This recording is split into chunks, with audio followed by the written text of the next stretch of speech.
Welcome to Burlap Teachers. Enjoy the video. You need to act now. Verify your phone supports the specific 5G bands your carrier uses, and confirm your plan includes 5G access. Once confirmed, make sure the operating system and carrier settings are up to date so network handshakes work correctly. Now restart the device, toggle airplane mode for about 10 seconds, and re-enable mobile data. Doing these first steps forces a fresh registration with the network and often restores service immediately, so don't skip any check. Once done with basics, dive into network configuration.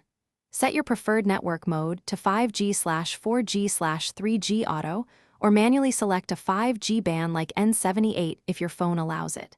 If you still don't see 5G, reset network settings, but make sure to back up Wi-Fi passwords beforehand because they'll be erased. Next, reinsert or swap the SIM to force carrier provisioning, and use the carrier's app to re-provision the line. These steps resync your device's IMS and radio profiles with the network. Finish by validating connectivity.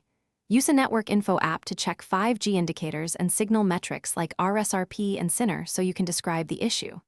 Then try simple location changes, move outdoors, go to a higher floor, or stand by a window, because physical obstructions often block 5G millimeter wave or midband cells.